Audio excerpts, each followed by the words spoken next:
Okay, she can do something. She's a Live we're on live. Facebook now. We're We're live live. on. Okay. Uh, We are live that's on feeling Facebook. sick. Okay, we are live on Facebook. Good evening, everyone. Good evening. Good evening. I'm so excited tonight. Can we say good evening to everyone? Good Good evening, evening. everyone. Evening, Good everyone. evening. Good evening, everyone. Welcome to Realities of Life show. I am your host, Angelica, and this show is about experiencing the truth about God's words. Yes, experiencing the truth about God's word.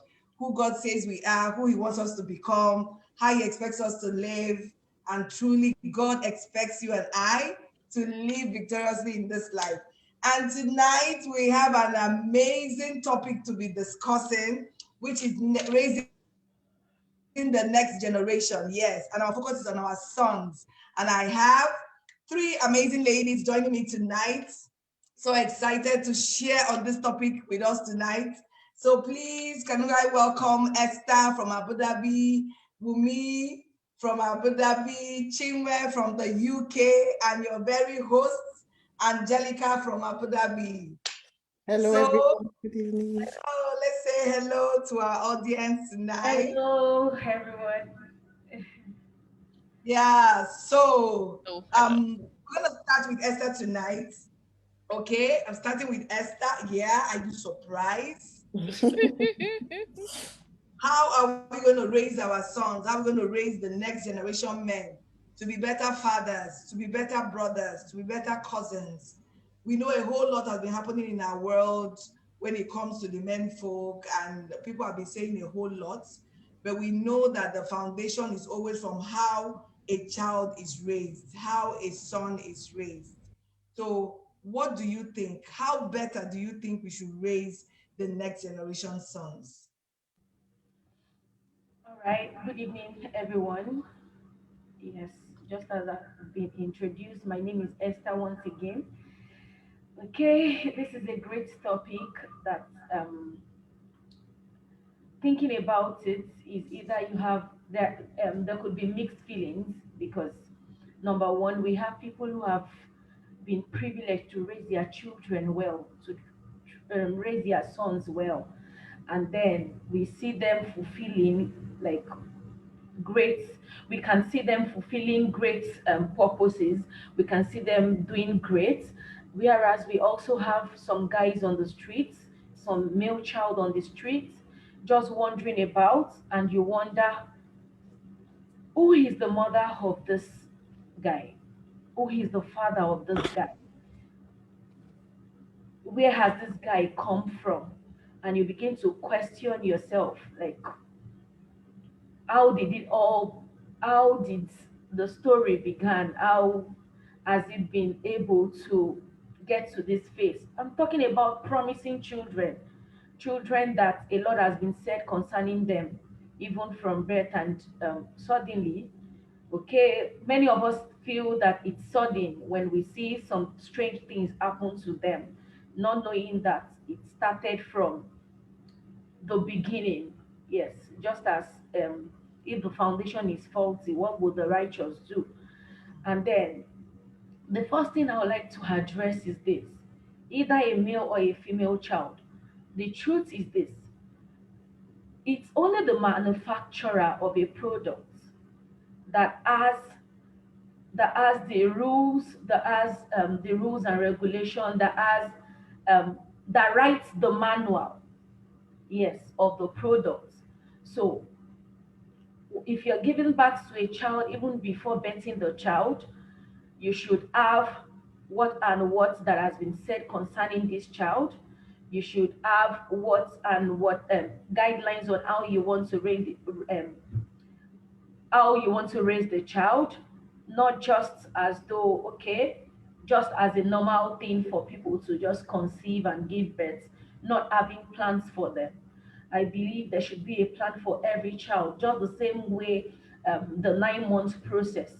The 9 month process, you don't just get pregnant today and give birth tomorrow. It's in phases. You go through some things, So definitely, you can't imagine a child that will live for how many, the number of years and not doing anything about it. So the first thing is to, the manufacturer of we is God. The manufacturer of every child is God, is the one who has um, caused them to be. And then for you to raise a child, definitely you must go back to God. You must ask him questions about this child. So I'm talking about the spiritual aspect of raising a child now, because raising a child is not just about reading manuals. Because if it were to be reading manuals, then every child should grow the same way. Because many of us have access to manuals, have access to different things on social media. So, but what God has said concerning my child is different from what God has said concerning another child. So, what God is saying concerning my child, for my child to be raised in that pattern to fulfill the mandate at which he has been called, then definitely I need to go to the one who has made that child to be, to know how to raise that child. Number one. Number two, how should we raise our sons? Yes, when I saw this topic, it says our son, our brother in law, our brother, you know, because it is a male child that would eventually become someone's husband, that will become someone's father, that will become, and then whatsoever he has been fed with is what he will deposit in the life of everyone who comes across him.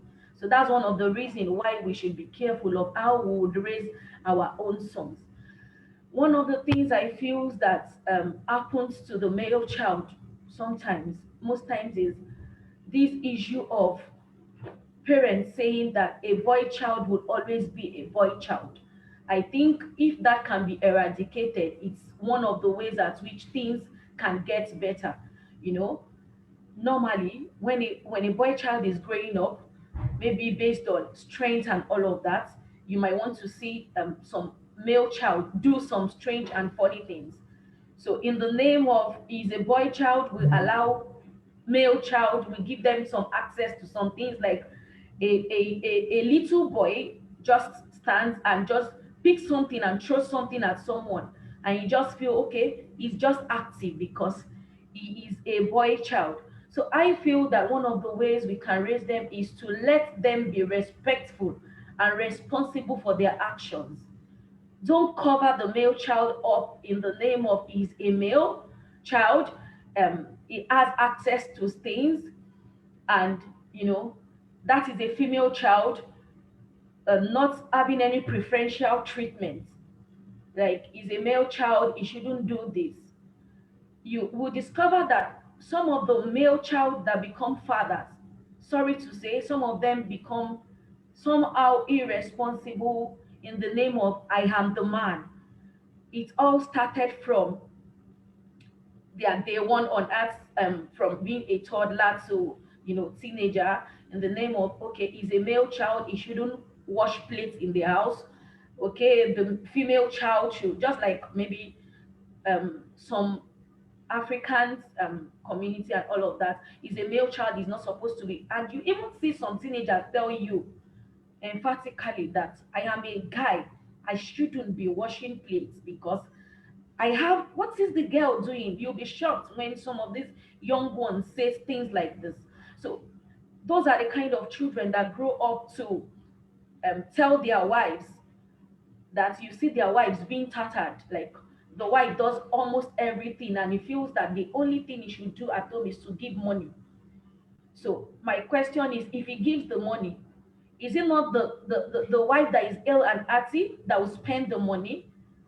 Yes, but by the time you use, you feel that you are giving money and the wife is not, is sick, maybe she will cook, she will do this, she will do that, she should be the one to wash the plate, she should be the one to wash the toilet, she should be the one to do this, and you just discover that the guy becomes irresponsible in one way or the other.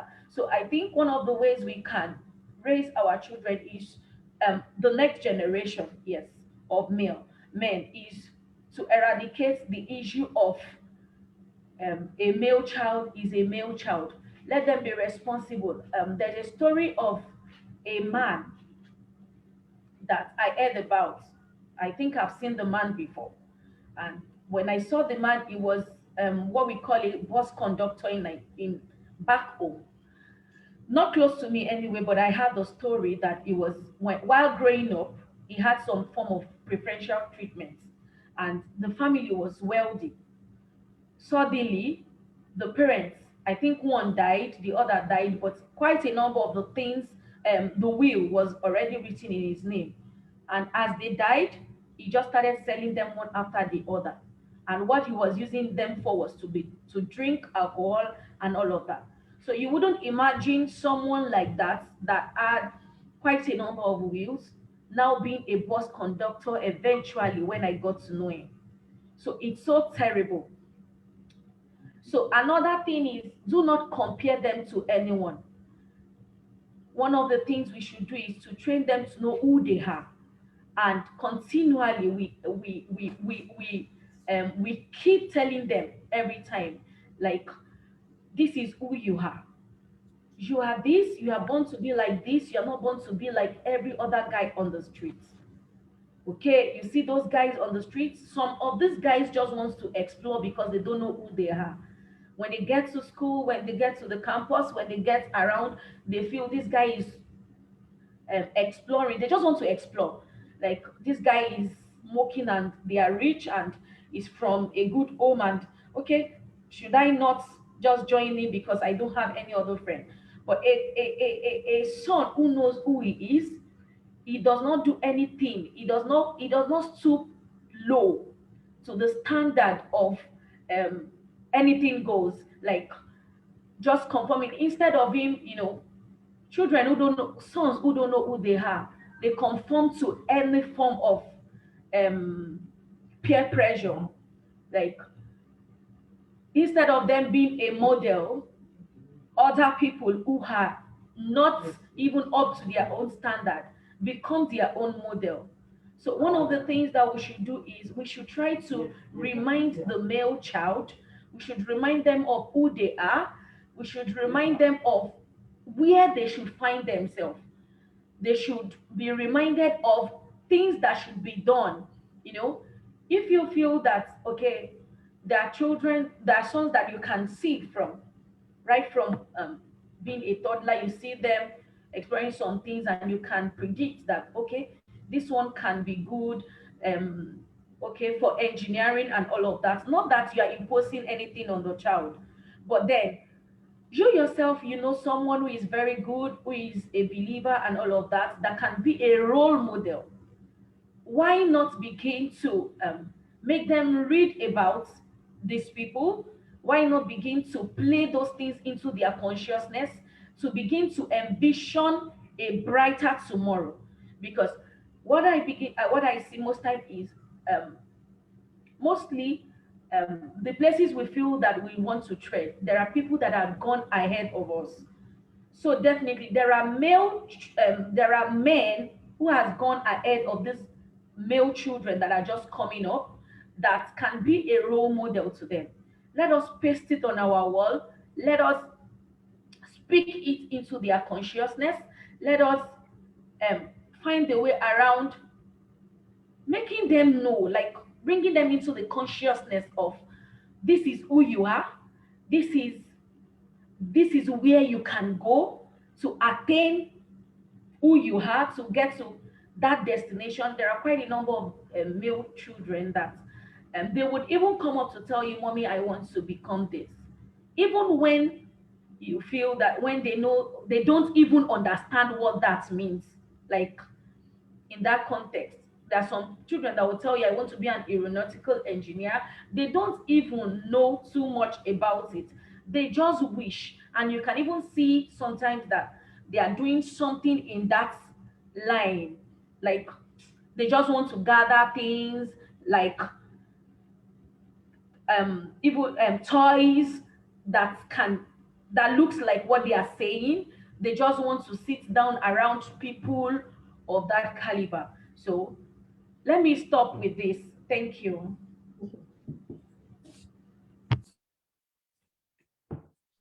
That's really awesome. There is nothing so important as a child knowing who he is at an early stage. It's not about the perception that he's a man, this is his role, he's supposed to do this and he's not supposed to do that, but actually giving a child the balance of knowing that, yes, you're a man, but you can do all things. Okay? So I will have Chinwe, my beautiful, I love this pink. I love this pink. So I have Chinwe to tell us, how do we raise the next generation men to be better fathers, better husbands? A whole lot is going on in the men's folk in the world today, and a lot of women are scared to get married. A lot of women are scared to even get into a relationship. A lot of women are scared to relate with men. So I believe that there is a better way to raise our boys to be better men than our fathers, to be better men than our husbands, to be better men than the men that we have in the present generation. So please. Thank you very much. Thank you. Such an important topic, very relevant in our time. More so because the 21st century, or the century we're in now, seems to have thrown us a different set of challenges. I think the days have gone when we can tell a boy, sit there, and they sit there. Don't go out, come back at this so time, and they obey you and come back. You know, times when boys were quite happy to sit, you know, down and sit with mom and talk and be free and, you know, be open. And so I think the increasing use of social media and so much content out there, and there's so much emphasis on your rights, who you are, and what, you know, the fact that nobody can make you do what you don't want to do, exposure, increase in travel, all these things have, like I say, compounded the issues that we're having to deal with in this time. So very relevant topic, especially for some of us who found ourselves with no girl to dilute the boyhood in the house. You know, yesterday I said to one of my sons, I need to adopt a daughter because, you know, because I need this sorted, you know, and, you know, you're not doing it. So it's a very important one. I also grew up in a home where I had 4 brothers and no sister. So I've had my fair share of experiences of how anything can easily go wrong, and all that. So I want to thank the first speaker, Sister Esther. She's actually touched on so many relevant points that I'm sure some of us would already have wanted to say. But I'll start first and foremost by saying, just as God is the creator of the boys that we're talking about, and he has the manual, I think Sister Esther said that, and knows the template, you know, he had the templates, he knows exactly what personality everyone that he has created comes with. And we, you know, we go back to him and ask him for direction on how to raise these children and all that. But I also want to draw our attention to the fact that we also have to raise ourselves.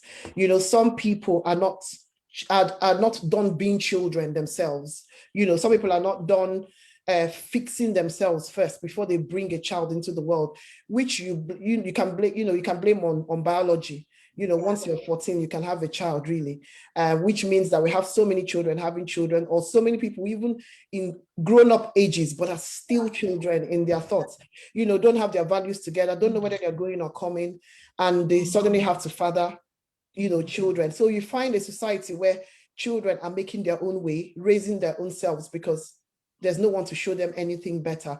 I remember going to hospital with my son at the age of 4 weeks, only 4 weeks, he was unwell. And they asked me when I was registering him, they asked me his name and everything. Then they said to me, no religion, right? He's only just been born, so he doesn't have a religion, right? I said, what? I said, he has my religion. He's a Christian. So they expected that, you know, this child has to choose his own religion when he's ready. You know, there's all this going on. So if I was somebody who didn't know myself at that point in time, I would have agreed, because that's what is happening. You know, I've heard parents say it, I'm Christian, but my child will decide who he wants to be, what he wants to be when he turns 18 or whatever. And the same goes for so many values. So we find a very dysfunctional society. We find societies where children are deciding, I suddenly don't want to be a boy now, I want to be a girl. And you hear it in the news all the time, I'm sure we've heard it, where the social services say to the parents, you really cannot force this child to remain the sex that they don't want to be, the gender that they don't want to be. It's causing them depression. They are down. They can't function in school because they want to change their gender. And the parents are forced to. I've seen a mom who was actually weeping and saying it wasn't her desire, it wasn't her choice, but the child was becoming very mentally unstable. So all the forces and all the social services and the court and everything ruled in favor of the child. So, where a parent can't really, like I say, stand their ground from the onset and instill some certain values, it becomes a problem. So we have a lot of things that we're contending with. So first and foremost, it's good for a parent to know themselves, to know their values. Your values spill out into your child as soon as they're born. They sense it, they pick it up, they know. You don't even have to, sometimes you don't have to laud it, you don't have to be too loud about it. At the age of 10, my son says to me, "Mommy, I've lived with you long enough to know that this is not gonna pass. I can't do this. I just know this is not gonna cut it now. I know." So I just laugh. I laugh when he says it because I haven't told him anything. He's just watched and known that that's the way things have got to be. So, and first of the most beautiful thing that builds our character as parents and our values, apart from working on yourself and knowing yourself, apart from education, is having a relationship with God, is knowing God for who he is. He's the one who helps us to form have the stature of a proper parent, and all that. It doesn't come by giving birth, it comes by what God works out in you. So having said that, it's about also asking for wisdom on how to approach each child, because every child is different. We all can testify, we have more than one son or more than one child even, that there's none that manifests the same way. I have twins, they're nothing alike. They're nothing alike at all. And I mean from pregnancy, not even from birth. I could tell each person's behavior from pregnancy. It's so everyone comes out differently. In the same way, we must, ask for God's wisdom on addressing each child. Otherwise, we'll find that we're using one rule to cut everyone, and then we lose some people because we're not tailoring our provisions to their needs, tailoring our parenting to their individual needs. So we need a lot of wisdom. We need a lot of prayer to God, to ask him for wisdom and direction every day, bringing our children before him and asking exactly how do I navigate this child and all that. I don't know how many of us do this, but I take some time to write. I go before God and I mention the name of the child, right? I want you to tell me about this child. And I write what I believe God is speaking to me about about a child. Do this, do that, address it this way, say this, don't say this, things, and they have really been very helpful. Because of time, I won't start giving us examples. So one of the ways I would say some of the principal ways that can help us raise the next generation to be disciplined, independent, well-raised, responsible people is, apart from what I've said about having our own values, is spending time with them. Okay, time is so important, and we have to deliberately make the time because society is chasing us around all the time. I've learned from some families that I watch. I take examples from. They make the time and they don't give the time to anything else. Everything else has to wait when it's time to spend time with my family, time with my children. But we find that some cultures that we come from, we put children at the bottom of our of our list of important things to do. We'd rather meet with a business partner than meet with a child, because we believe that it's the money that we're bringing that the child, that we need to sustain the child. And all the time, children are calling for our attention. They want to tell us things. They want us to hear their hearts, things that they're not saying, things that are, so it's about making a conscious effort to make time for each particular child, each individual child that we're raising, each individual son that we're raising. The other thing, I have 5 T's here. One of them is time, one is touch, one is trigger, one is treasure, and one is tackle. I just came up with these 5 things. So I've talked about time. I'll talk about touch. Touch for me is very important. I think touch goes a long way to say a lot of things. I've seen a child. I'll say one of my sons had a bit of a challenge, and touch solved that problem. Lots of cuddles solved that problem. Lots of affirmative touch, affirmative hugs solved that problem. It was something that in some cultures, you think discipline would solve. You would think spanking will solve, shouting will solve. God gave me the wisdom and said, lots of affection, lots of touch. And the problem I was trying to solve disappeared just by touch. You know, touch tells them they're accepted. It tells them they're special. It tells them that nobody else in the world matters, you know, above them. Touch does work. It also teaches them to respond in love to their society. They're not, what's the word? They're not detached from their society. They're not detached from the things that they should be affectionate towards. I'll rush through. Trigger. I have trigger. So just trigger positive vibes in your child with affirmations. Like I've already said, be the first to highlight their firsts. I've written, you know, some of the things that you see that they suddenly can do. Be their biggest cheerleader. Be their biggest praise singer. Really, if mommy thinks I'm all that, I really don't care about the teacher. I really don't care about anybody else, to be honest. If my mommy thinks I'm all that, then I really must be all that. So we have to always bring out the, you know, trigger the praises, the positive vibes, the things within us, the positive, what do you call it, energy, the positive hormones. We have to send them bubbling inside our children. It does lead to a confident man, a man who is sure of himself in the workplace, wherever he goes. It really starts really, really early. And then treasure, dig out the person's purpose, dig out the treasure in the person, the things that are hidden within them. You know, God can open our eyes to the purpose, to purpose very early in our children's lives. You know, if we pray and ask him to show us, he can actually tell you, this child's purpose, not necessarily their career, but this child's purpose on this earth is this. This child has actually been sent as somebody who would raise a lot of poor people, help the poor. You can see kindness in them. You can see what they're about. So you dig out the treasure. And something I do, I usually tell the child to write about it. I can say, go and write, about kindness. I can see that you're a very kind child. Can you write a bit about kindness? Write a paragraph or 2. So it reaffirms it in the person's head. They don't forget what they've written about kindness and some of the things that you highlighted in them. So highlight their personality traits. What is it about this child that differentiates him from the other children that is a strength? And tell them what they have that society needs. I noticed that you're very good at singing, and singing can actually lift up somebody's dark days, things like that. Tell them what is lacking in their society that is in them. It helps them, realize their value very early on, and no one can take that away. And then finally, tackle. Take their complaints, their struggles very seriously.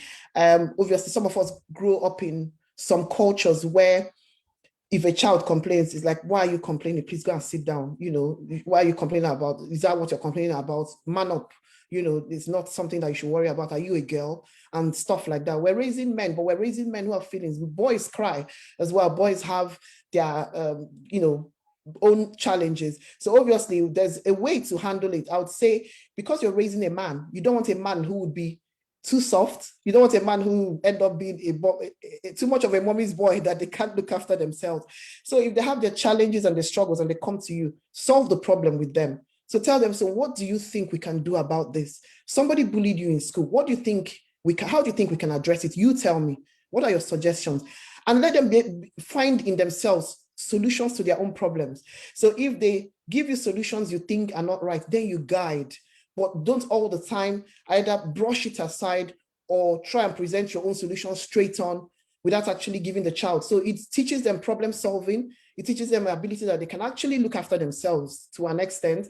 They have within themselves the power and the answers to some of their challenges. So it teaches them, as they grow up, the first thing they think about is, how can I solve this problem? Because mommy always asks me, what do you think we can do about it? So it makes them independent. It teaches them strategy, teaches them to look for strategies, and it takes away self-doubt, because they can then see in themselves that in them lies what they need actually to navigate their world. And I'll just say two more things. One thing I do with my sons is I get them to learn to look after a woman by looking after me. So I tell them, go and make me meals, simple meals they can do. I dress up and I make them assess me. How do I look? Does anything need changing? How is my hair? Come and zip up my top from the back. Come and, is anything out of place? And I teach them that we need that. We need, our husbands and our men to look after us. I get them to iron clothes as much as they can, and all that, give them opportunities to care for you, teaches them to be caring husbands, and then finally give them tasks to complete, which we all know, like Sister Esther has already said, it's not tasks in the home are not meant for ladies only. Well, for people like us who have no choice, the boys have to do it. So they learn to cook, they learn to do the chores, whether there's a house help or not. They must learn to tidy their rooms and learn to pick up after themselves and take responsibility that the house runs as well. I always say to my sons, you should know where everything is in the house. Don't ask me where is anything. Don't ask me. Every little pin in this house, you should know where to find it. Don't ask me, don't ask anybody else. So I'll just stop here to allow other people to talk. Thank you very much. So amazing. I wish you could go on and on. Two things that you said that struck me so much about touch, about emotion. In our own time, when our parents were raising us, they made our men to be hard. Like, they don't show emotions. Men don't cry. Don't tell my son he should not cry. Please allow my son to cry. Let him express his emotion. Because a lot of our men, a lot of our husbands are so bottled up with emotion, they can't express themselves. They think crying makes them less of a man. And they are dealing with so much. And it's now causing them an outburst in very negative way that affect their families and their marriages and in their workplaces. So when you said that, I was like, wow, you just hit me. And when you now said about taking care of you, that's what I'm doing with my son now. As in, let them learn how to take care of their sisters, their cousins, the female around them. Like I always tell my son, don't raise your voice at your sister. No, not just that she's your elder sister, she's also a woman. Have you seen daddy raise voice at me? He will say no. So you begin to teach them those intentionally. Our parents didn't do that. So this generation, we need to intentionally show our sons how to be great men. For them to show love doesn't mean they are weak, because our parents made showing love to our mothers or to their wives was like a form of weakness. No, it is not. So for us in our generation, we should intentionally make our sons understand this. So not just for the homes to be great, but our system, our world system in institutions, in organizations will also be better. Because I will say, like we say, women, we are nurturers. Men can also nurture because they have the love within them. They understand, they can truly feel. Okay, so I'm so passionate about this topic. So I will call on my beautiful sister Wumi to take it from here, and also to welcome my beautiful sister Ehime. I love you. Thank you for still joining us tonight. Okay. Yeah, thank you very much. Wow. Thank you very much, Sister Esther and Sister Chinwe. You guys have done so well. I'm like, okay, what else do I need to add? You've said everything. Yeah, I'll start by saying that what is happening in our world today is an attack by the evil one. Of course, the devil is not only attacking men, he's attacking everyone, but why they focus on men. And it takes me back to the book of Exodus when the children of Israel were in Egypt. And the Bible says when the Pharaoh that knew Joseph died, and the Pharaoh came, but they didn't know the history, and they started becoming mean to the children of Israel. They had to become slaves. And to cut the long story short, there was a time they felt threatened. I said, okay, let's kill all the men, the boys that were born.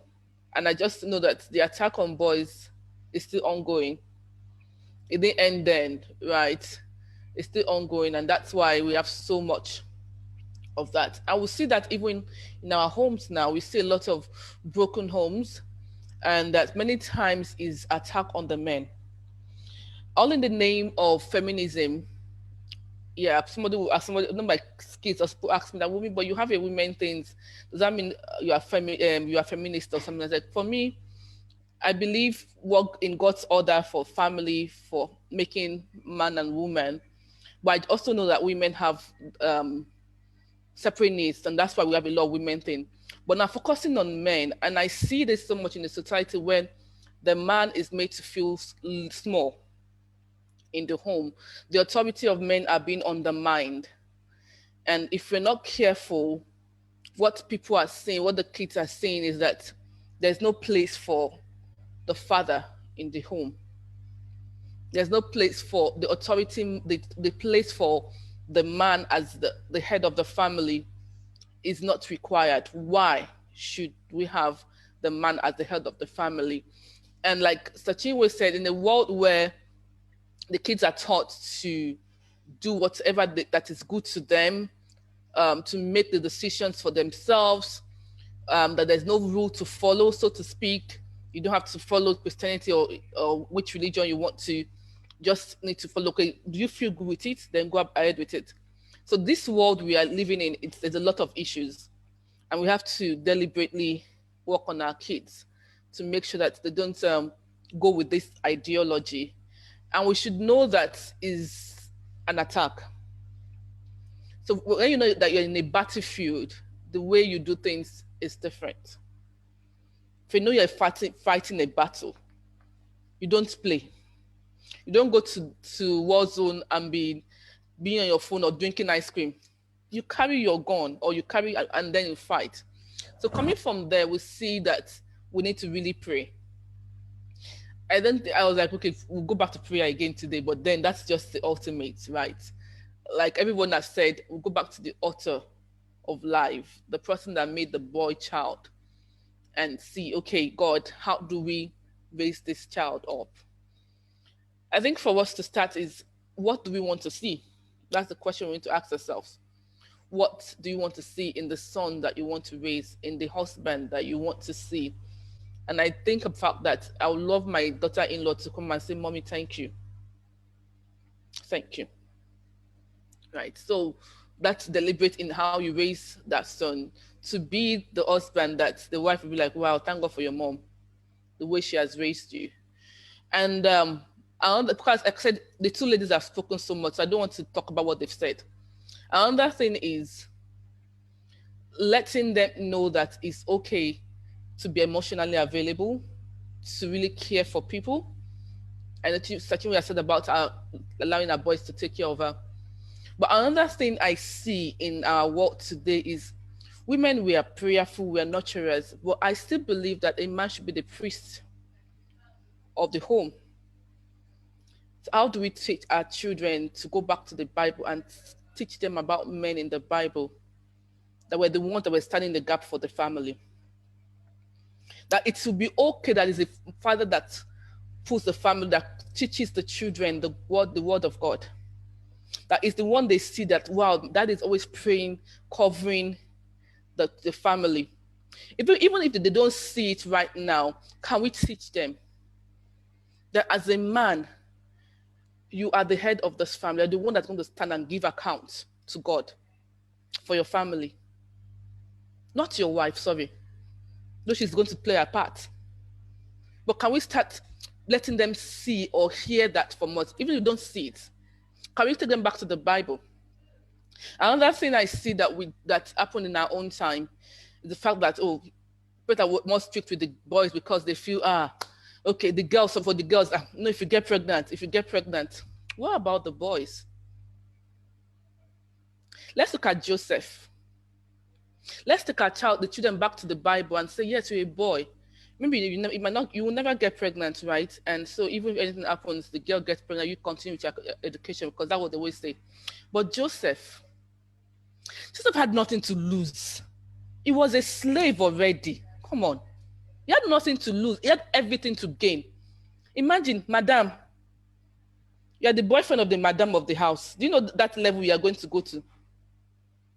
And nobody would know. You clean your mouth, nobody will know. But Joseph still decided that no, this is going to be evil. Not because of my master, but even God that sees me in secret. So I think we need to go back and show our boys those examples in the scripture. And yeah, it's okay that, yes, you will not get pregnant and nothing will happen to you. but your integrity. Am I frozen? Okay. Your integrity matters. Let them understand that they have seed of God, and every of those sperm that God puts inside of them is there for a reason. Let's talk about sexuality with our boys. Right? Talk about, I think for me, let's talk about the emotional part, because you have men that are so macho, so strong, but they can't really understand. They can't really bear burdens. But we need men that will go on their knees and pray for their country and pray for their family. We need boys that are sold out to God. I see a lot of girls do that. I see a lot of women do that. Because how we are raised up, especially in my own generation, how we are raised up, girls they're on your case. They're on your case. You must even the way you wear something, your mother Cain. It's Cain. You want to get sport, you want to But the boys can come back anytime sometimes and like, okay, it's okay. But so I think it's just even asking yourself, what kind of boy do you want? What kind of son do you want? And let's start from there. And the Bible, we keep saying the Bible is something we'll go back to. Show them the scriptures. If you have role model around, and thank God for, even if nobody can see, there's the lot of books they can read. There are a lot of role models in the Bible. And also their psychology, the psychological effects, emotions. Let's pay attention to that. A lot of bullying going on in the world, and that kills their initiative, it kills who they are, it kills their confidence. So we want to work on that to make sure that our boys are men that love God, men that honor God, and men that will be kingdom builders. Yes. And I know it's possible. Thank you.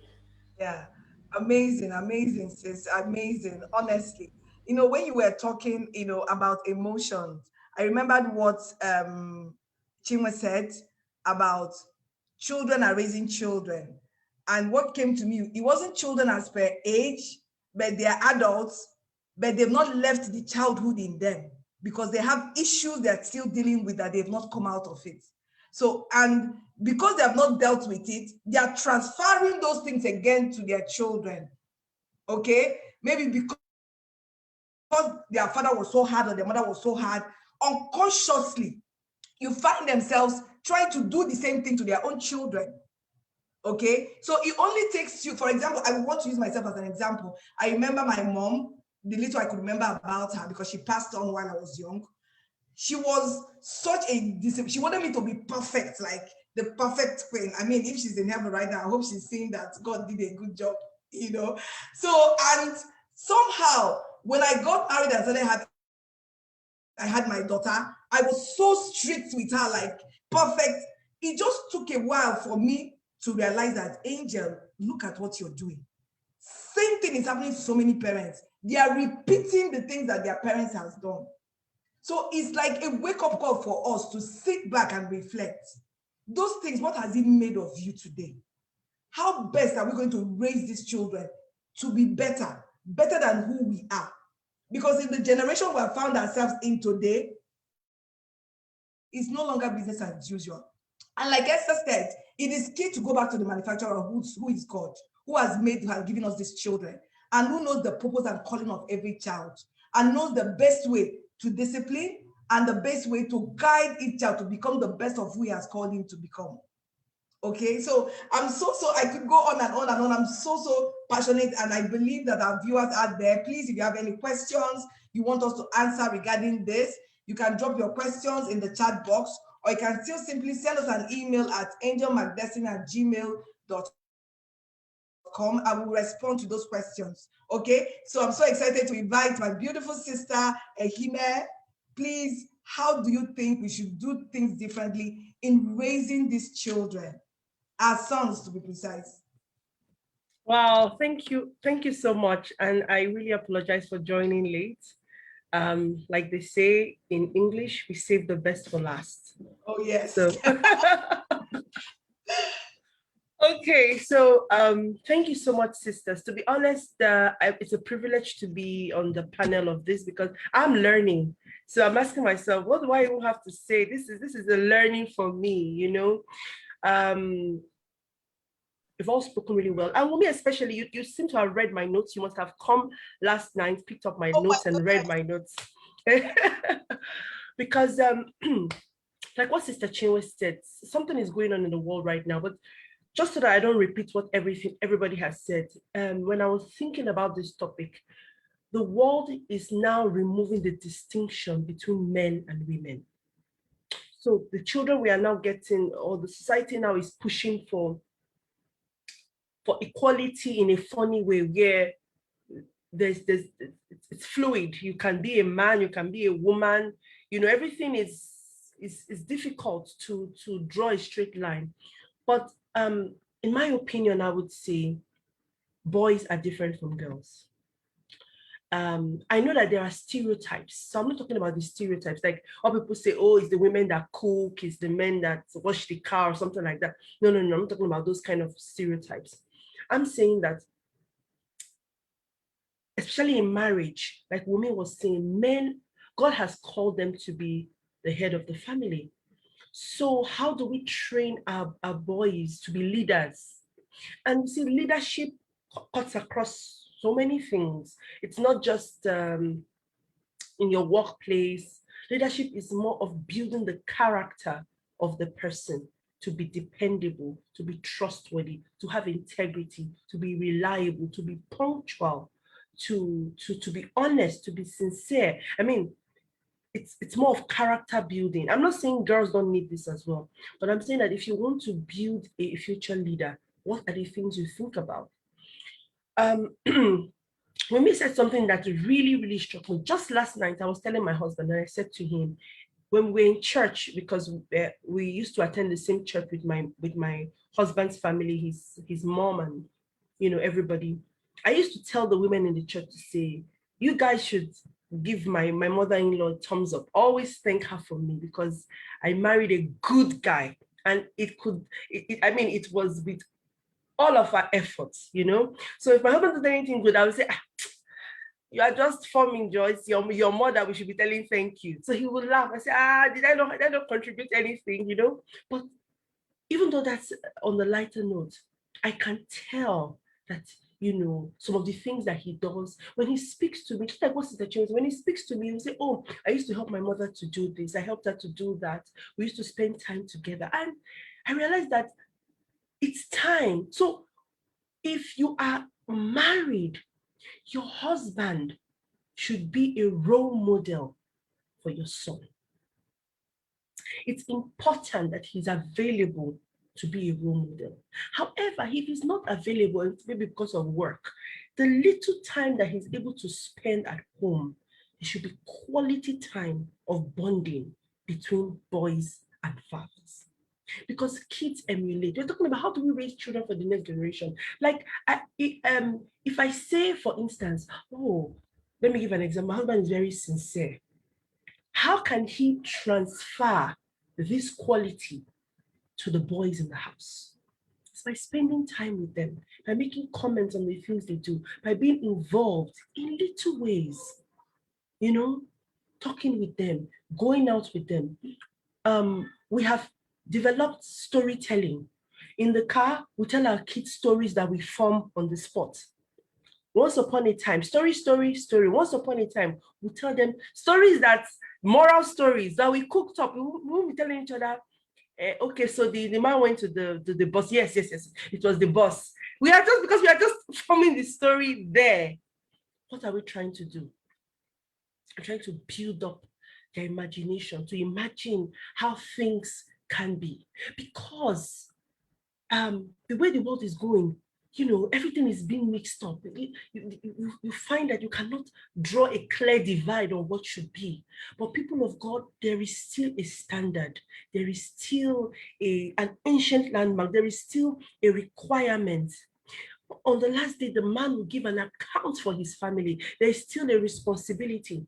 So what am I saying? Sorry, I don't get things mixed up. I'm saying that for us to raise boys, sound men for the next generation, our husbands should be actively joining us to be involved in how they are raised, should be actively available for modeling, okay? For modeling, for showing up, okay? For dressing up. My husband goes to the shop, he buys the boys their clothes by himself, he dresses them up, Even me, I was like, he says, no, I want my boys to look, this is how I want them to look. That's one. Two, which is more important, everybody has said it, the prayer. Like right now, I have two sons and I'm very scared to try for a third because everybody said, try, so you get a girl. My mind has told me that if I try, it will be another boy. And I'm just imagining how I'll have 3 boys in my house. So I'll just be like, okay, let's just leave that topic. But the thing is, prayer, like what Wunmi said, what do I want? When I look at them, what do I want them to be? And I said, God, this is my heart cry. This is who I want them to be. I want them to love you. I want them to love you. See, my boys, right now, when it's time for us to pray, they lie flat on the floor to pray. They raise their hands to worship. This is what their father does. Me, it takes the Holy Spirit to break me to lie down on the floor. I can kneel, but to lie, but this is when your father comes from work, all the things that he does, they do. When they come from school also, they say, let's do like that, let's do like daddy. They go and kneel down, they go and pray. Even though the prayer is, but this is they have somebody to look up to, right? And I pray for them. I say, Father, this is what I want them to be. I want you to make them to be the best of what you have called them to be. Show us, reveal it to all of us. Oh, this one likes to sing. This one likes to build. This one likes to do experiments. Father, whatever all these things they are manifesting, Father, cause it to prosper. This is my greatest prayer.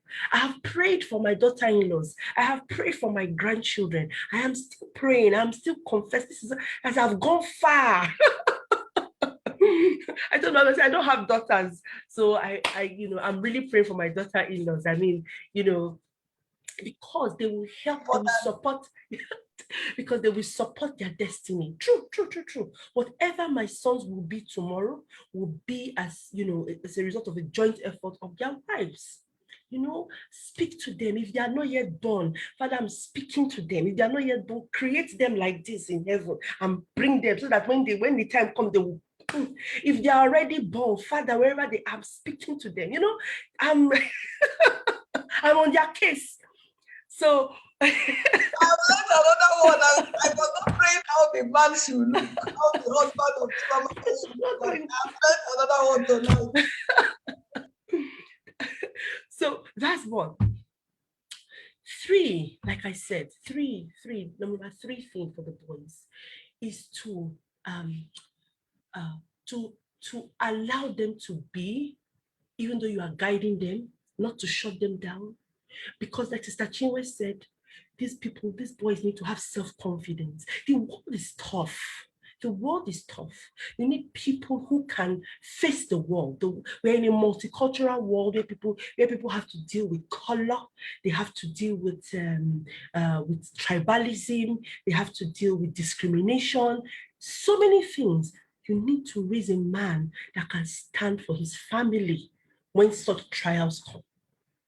And so you let them be confident, let them think things for themselves, let them discover. Sometimes my son says to me, Mommy, I can't do this. I say, oh, for sure you can. Try again. I've done it 3 times already. Try again. Maybe after 7, 8 times, I say, yes, thumbs up. I told you could do it. I told you. Because I want him to know that he can. Not every time coming to me, Mommy, come and help me. I say, why are you always calling me to help you? Do it. So I know that we've all said this, but please, whoever is watching, my heart is breaking for this generation. I just repeat myself to do a recap. Number one, please, let's try as much as possible to have our husbands join us. Where the husbands are not available, you are not married, or the husband is not available, or the husband is dead, or there's no man. Like Sister Wumi said, there are biblical men. There are men in the Bible. There are books that our sons can read. And God can still help us. We have Christian fathers. There's still some genuine Christian fathers in the Lord. They still remain. There's a remnant in Israel. There is still a remnant of faithful men that we can call upon to help us disciple, apostle, guide the boys in the right direction. We have a lot of things happening in Christian homes. People are slapping, wife beaters, cheating. I cannot imagine. It's unimaginable to me. I cannot imagine it.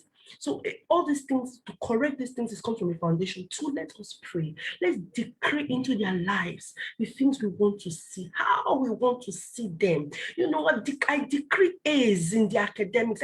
Look, you all know that what God cannot do does not exist. I'm decreeing it in the future. It's possible, just scatter the spirit realm until that thing comes to pass. And then finally, let's encourage them to be. Let's encourage them to explore. Let's encourage them to do what is in their heart, so that we can see. It's when they do things that you say, this boy has this ability. Oh, he has this trait. I need to work on. Oh, if you're always controlling, they will be limited. But if you let them be and guide them by the grace of God, you see who they are and you can continue to mold them. Thank you so much, everybody. Wow, thank you so much. I wish we could go on and on and on. This episode is still on next month. We're still coming back to still talk about how to raise our sons and also how to raise our daughters. So for everything everyone has said tonight is amazing. And for all our viewers watching and listening to us, and even those who are going to watch later, the key thing in all of this is to be intentional in raising the next generational men. To be intentional. You as a parent, if you're having issues with your personality, with the things that you have gone through growing up, please seek for help, seek for counsel, seek for support, so that you do not transfer the things that you have been through as an individual to the next generation. And that's what we call negative pattern. So please, if you're listening to me tonight, you know that you had issues from childhood that you were dealing with and you're still dealing with, and you see yourself. Like I was able to recognize myself when I was trying to be so strict on my daughter, the way I could remember my mom, bless her soul in heaven. And I thank God that God raised a beautiful woman out of me. So you had to deal with that so that you can raise better men, okay? You can raise better daughters. So thank you so much for joining us tonight, those who have joined us on Facebook. If you have personal questions on things that you want clarified from any of the speakers tonight, please send an email to us at angelmcdestiny@gmail.com, and we'll respond to those messages before the next show will come up next month. So thank you so much, my beautiful ladies. You've all been awesome tonight. You've been awesome. Thank you so much, Chinwe. Thank you so much, Wumi. Thank you so much, Esther. Thank you so much, Ehime, and our media guy behind there. Thank you so much. Thank you so much. So I look forward to seeing all of us again next month as we continue on this series, Raising the Next Generation Sons. So love you all, and do have a good night and good evening, okay? For you, Chinwe, there in the UK, and for my sisters in Abu Dhabi here with me. Love you and see you guys soon. Take care. Bye. Love you too. Bye. Say, unmute yourself and talk to our viewers. Love you all. Thank you so much, everyone. Thank you very much. All right. Thank you, everyone. Thank you. Thank you. Bye. Bye-bye. Bye. Bye.